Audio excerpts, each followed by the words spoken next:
سالانہ روحانی اجتماع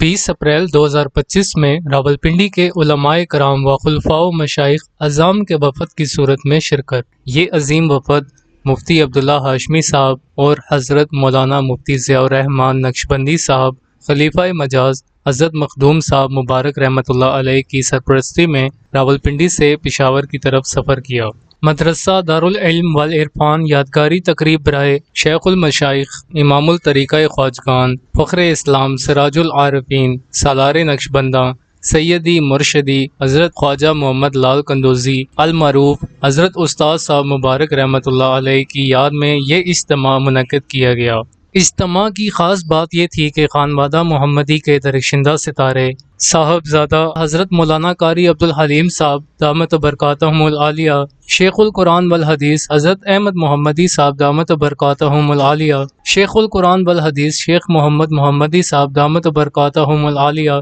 خانوادہ محمدی کے درخشندہ ستارے شمس الحق محمدی صاحب کا دیدار نصیب ہوا۔ سجادہ نشین حضرت استاد صاحب مبارک رحمۃ اللہ علیہ، صاحبزادہ حضرت مولانا قاری عبدالحلیم صاحب دامت برکاتہم العالیہ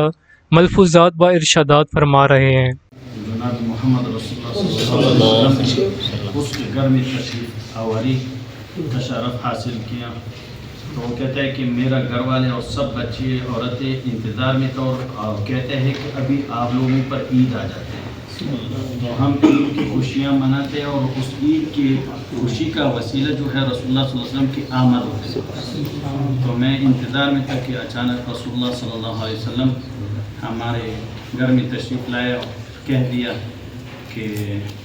ہم آپ کے گھر میں آئے اور تمام آپ کے اور آپ کے خانوادے اور تمام ساتھیوں کے لیے دعا کرنے کے لیے آئے ہیں۔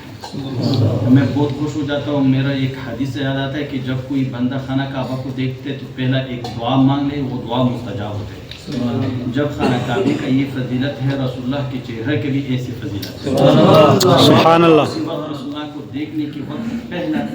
جب سلام کرنے کا شرف حاصل کیا تو میں نے کہا خواب میں کہ اللہم ربنا آتنا فی الدنیا حسنہ وفی الآخرۃ حسنہ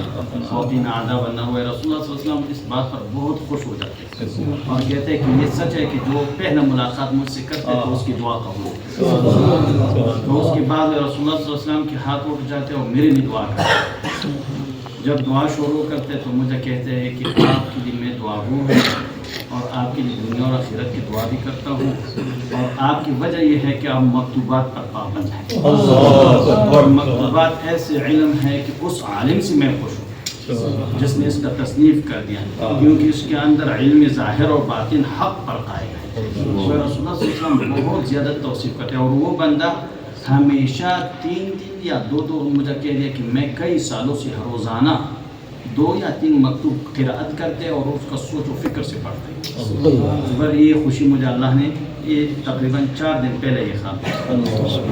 پھر مجھے کہہ دیا کہ میں آپ کی اس وجہ سے آپ سے خوش ہوں کہ تم نے ایسی کتاب آپ کے لیے رکھا ہے اور انتخاب کر دیا کہ اس عالم سے میں خوش تھا اور اس کے اندر علم ہے اور علماء سے میں بہت خوش ہوں۔ علماء کا رسول اللہ صلی اللہ علیہ وسلم بہت توصیف کرتے ہیں کہ وہ ہماری امت جو اس وقت میں جو علماء موجود ہے یا پہلے صدیوں میں جو علماء گزر گیا وہ ہمارے ستارے ہیں۔ جو علماء کی قدر کر دے ہم ان کی شفاعت کرتے ہیں۔ علماء کے حق میں یہ بیان کرنا تو پھر وہ کہہ دیا کہ ان سے پہلا استاد صاحب کا ملاقات ہو گیا تو میں نے ان کو تعارف کروا دیا اور اللہ پاک کے فضل سے میں بہت خوشی تھا کہ اس چیز نقشبندہ اس شیخ کامل کی نسبت سے ان کے تعارف سے مجھے رسول اللہ صلی اللہ علیہ وسلم کا سلام کا شرف حاصل ہو گیا۔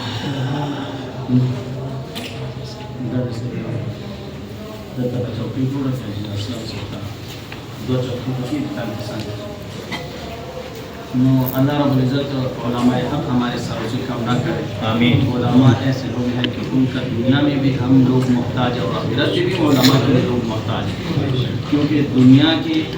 تمام کام علماء سے وابستہ ہے اور آخرت میں اللہ کی رضا کے بعد جب ہم جنت میں جاتے ہیں تو پھر اللہ کہتے ہیں کہ علماء سے پوچھو پھر مجھے بتائے۔ علماء اس کو کہتے ہیں کہ اللہ کا دیدار مانگو۔ علماء ایسے حق لوگ